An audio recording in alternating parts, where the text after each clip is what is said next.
Meus amigos, a questão da praia suscita a reflexão dos arrastões e a gente pensa em segurança.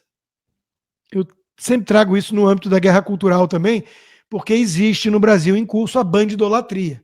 Todo um sistema feito por esquerdistas na imprensa, na cultura pop, na academia, na política, que defendem os marginais.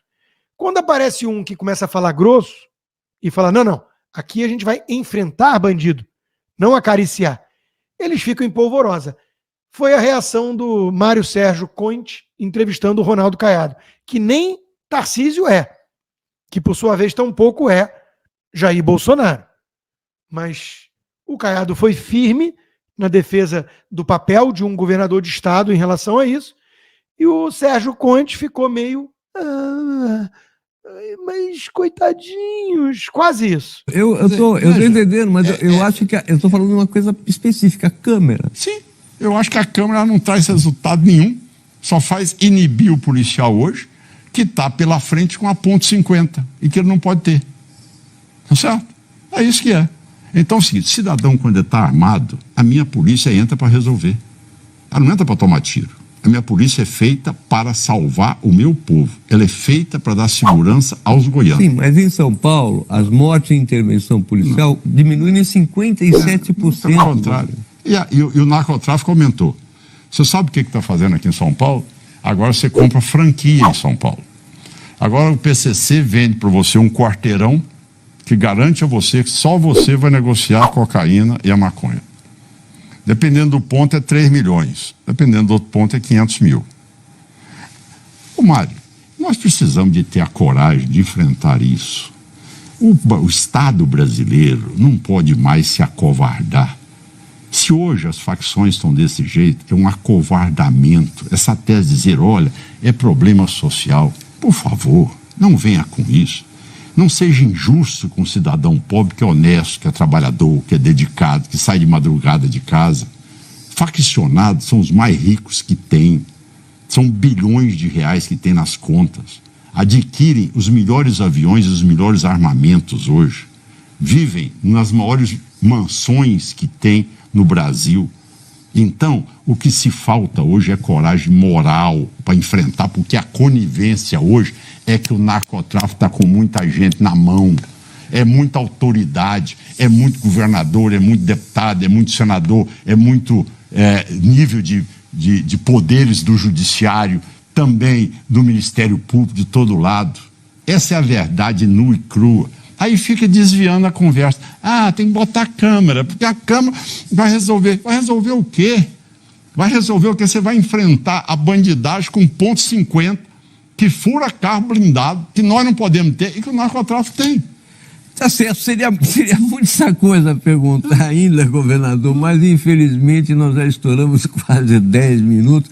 Fica por uma próxima oportunidade, eu vou voltar a convidá-lo.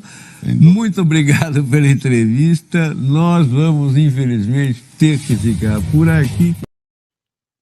Encerrou logo, né? Enfim, vamos em frente. Falar um pouquinho de Covid, porque o Dr. Fauci voltou a prestar depoimento no Congresso americano e foi massacrado. Até foto de uso de cachorro em laboratório. Teve congressista mostrando para ele fazendo cara de paisagem e ela se colocando como defensora dos direitos dos animais e pressionando ele. Mas o principal, claro, foi a questão das medidas draconianas, autoritárias, que ele incentivou na pandemia e que ele teve que confessar careciam de embasamento científico. Sabe aquela coisa de distanciamento de 6 pés, máscara para crianças? Ele foi obrigado a dizer, não era bem ciência. E muita gente alçou esse sujeito tecnocrata com o maior salário público dos Estados Unidos, $400 mil por ano, ao patamar de papa. Porque a nova religião secular é o cientificismo. E o pior é ver Felipe Neto e Vera Magalhães achando que são os profetas, os apóstolos da ciência. Olha o nível que chegou. Vera Magalhães chamando alguém de negacionista. Você acha que a Vera já leu um livro, pelo menos, de Karl Popper? Você acha mesmo? Aí temos essa capa do Telegraph. As vacinas da Covid talvez tenham culpa pelo aumento de mortes excessivas no mundo. Nada como o tempo, nada como um dia depois do outro. Claro que isso não faz com que a esquerda saia do seu bueiro com humildade e peça desculpas. Se eles fizessem isso, eles abandonariam o esquerdismo imediatamente, no ato. Porque o esquerdismo é uma união de ressentidos, invejosos, hipócritas, oportunistas, safados, psicopatas, doentes mentais e ladrões. Essa é a definição do esquerdismo. Vamos combinar, né? Essa altura a gente já percebeu isso. Então, se houvesse honestidade intelectual, eles iam virar, exageramos, desculpa, acho que a gente defendeu muita coisa no momento ali de pânico, de histeria, que não deveríamos ter defendido da forma que defendemos. Haveria uma conversa séria sobre lições a serem extraídas desse passado sombrio e recente. Não espere isso de um esquerdista. Enquanto isso, por falar de Covid, de Fauci, de Estados Unidos, Congresso americano, mais um caso de um imigrante ilegal que há poucos meses invadiu os Estados Unidos, um venezuelano de 19 anos, que atirou em policiais em Nova York. Nova York está um caos. Falei bastante desse assunto hoje na live mais cedo, pauta imigratória, com a doutora Ingrid, do DM Visaló, então não vou me alongar aqui, recomendo que veja, a live está disponível no canal, tá? Mas por falar em imigrantes ilegais, ou fanáticos, ou criminosos, ou com o choque cultural, a guerra das civilizações, que falava Samuel Huntington, né? Por falar nisso tudo, nós tivemos, eu mostrei na minha live ontem, se você está estranhando, mas ontem teve live? Teve. Ontem teve a conversa de boteco, que é petit comité, fechada para os meus apoiadores do Locals. Então tá aqui, rodrigoconstantino.locals.com, inscreva-se, gratuito, e torne-se um apoiador, um lanche do McDonald's por mês. Você viabiliza meu trabalho e ganha como recompensa conteúdos exclusivos, como toda segunda, conversa de boteco, e toda quarta, Cigar Bar, em que eu respondo perguntas de vocês. Então vá lá no locals.com, tem que ter VPN para acessar o conteúdo, já que o Xandão mandou o Locals banir certos produtores de conteúdo, o Locals virou e falou, não, isso eu não vou fazer, porque eu não sou capanga de ditador tupiniquim, então eu saio do Brasil. Então tem que ter VPN, mas é moleza, tá?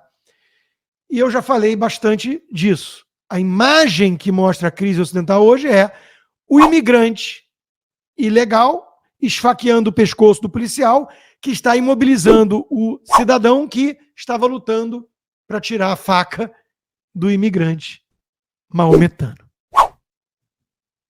Então, meus amigos, olha como é que a Band Jornalismo dá a notícia.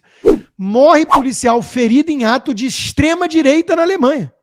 Teve que tomar chamada de nota dos usuários. A forma que a chamada da matéria foi feita pode causar dúvidas. Foi feita para isso. O policial foi morto por um militante islâmico que esfaqueava pessoas e gritava Allahu Akbar, Alá é grande. Além disso, a manifestação não era de extrema-direita. Eram apenas pessoas lutando contra a imigração ilegal, que a mídia de extrema esquerda chama de coisa de extrema-direita. Toma, desavisado. Ou melhor, desinformante. A Band hoje em dia é um canal chinês. Todo mundo sabe disso.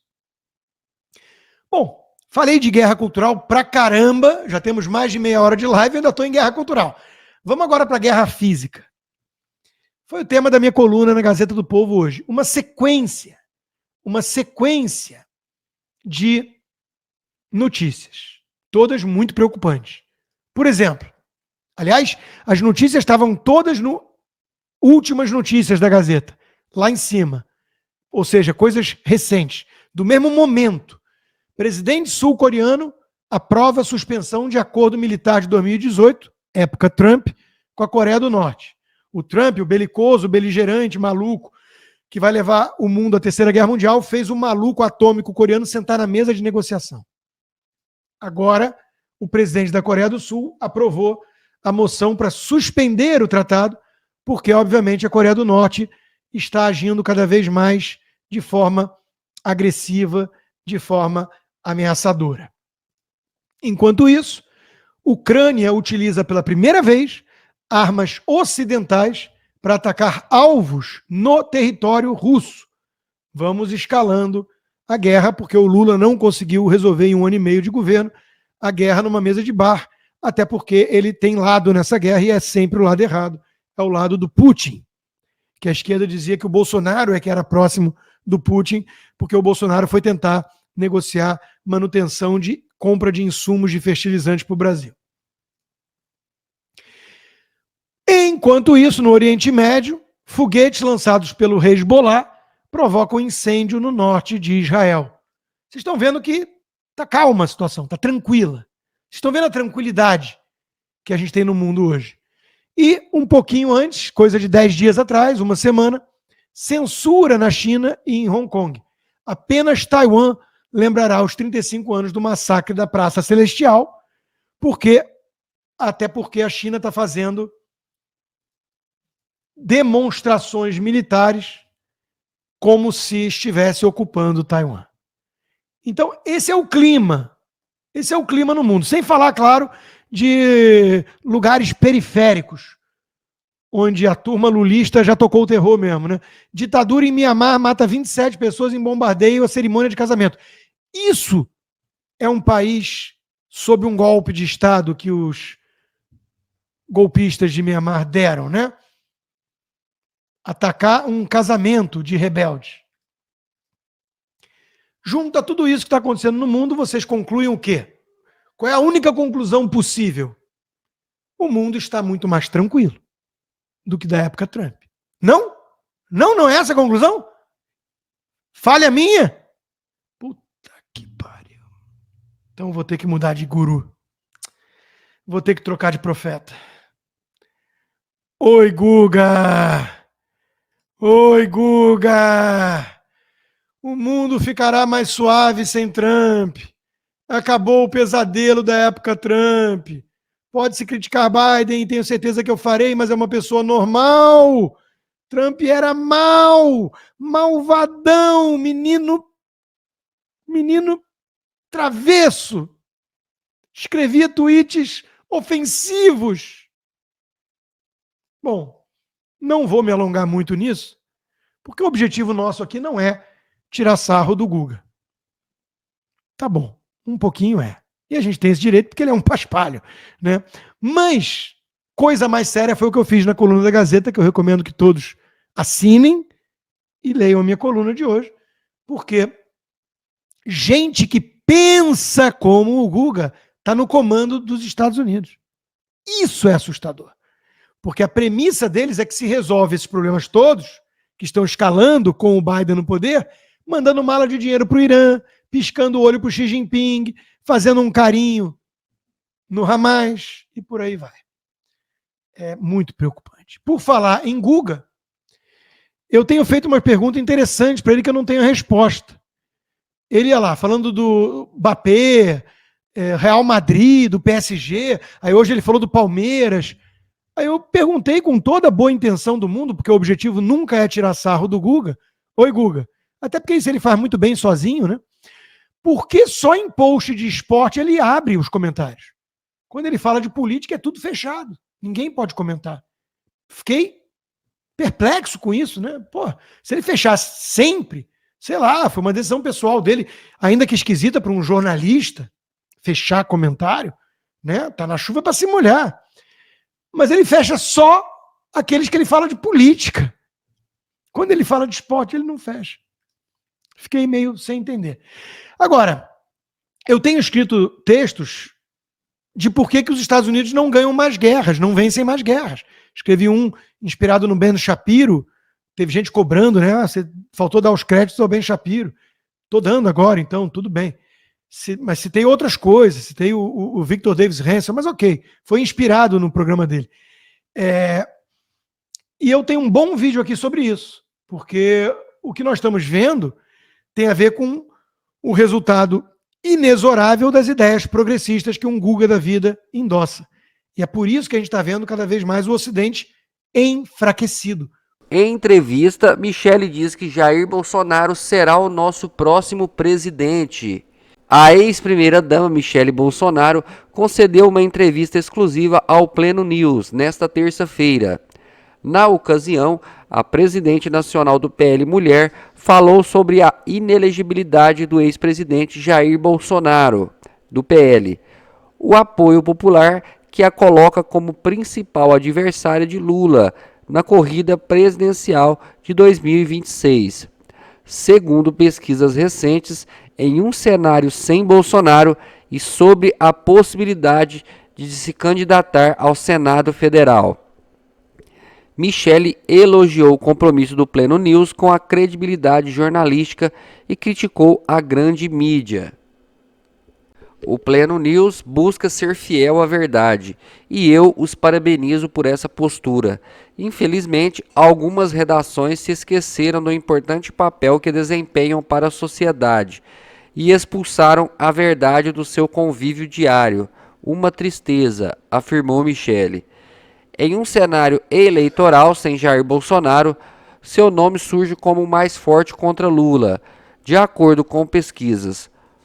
Como você lida com esse clamor popular pela sua candidatura à presidência em 2026? Recentemente afirmei que desconfiava de antecipações exageradas relativas às eleições de 2026.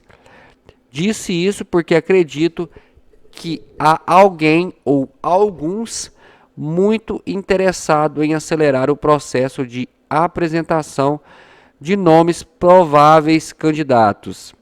Parece até uma tentativa de diminuir a importância do nome do meu marido no cenário político nacional. Lamento dizer para esses precoces, o Jair está mais ativo do que nunca. Estamos trabalhando para reverter as injustiças que ele vem sofrendo e acredito que ele terá o seu e o novo próximo presidente. É fácil perceber que as pessoas estão sedentas por mudanças. Não querem essa cena do crime que está aí. Apesar das grandes crises que o nosso governo enfrentou, os brasileiros experimentaram o que é ser governado por um presidente patriota, honesto e que acredita no Brasil. Meu marido sempre respeitou e pagou todos os impostos e colocou o benefício do povo em primeiro lugar em todas as suas decisões. Após essa experiência, nosso povo não aceita mais ser governado por uma cleptocracia. Aliás, você percebeu que esse termo contém uma sequência bastante sugestiva de letras? Quanto às manifestações do povo a respeito do meu nome, vejo como reconhecimento pelo fato de saberem que meu marido e eu estamos mais unidos do que nunca e compartilhamos os mesmos propósitos. Agradeço por todas essas manifestações, mas reafirmo, Bolsonaro é o nosso candidato. Eu me junto ao coro popular para pedir volta a Bolsonaro. Como o ex-presidente Bolsonaro avalia sua candidatura ao Planalto? No momento não há nenhuma candidatura a ser avaliada, exceto as municipais. Tem muita gente especulando, dizendo que o Jair falou isso ou aquilo. Outros parecem estar fazendo algum curso de formação de encherido, de palpiteiro, mega blaster ou de adivinhação lotérica de mentes, porque a cada dia surge um devaneio diferente. Nós simplesmente não discutimos sobre isso porque essa possibilidade sequer foi trazida para debate em nossa casa. Estamos focados na reversão das injustiças que têm sido praticadas contra ele e, uma vez bem-sucedidos, ele, que é o grande e verdadeiro líder nacional da direita, será o nosso candidato. Não há motivos para gastarmos nosso tempo, já tão escasso, com esse tipo de conjectura por agora. Uma das regras em nossa casa é tudo a seu tempo e no seu devido lugar.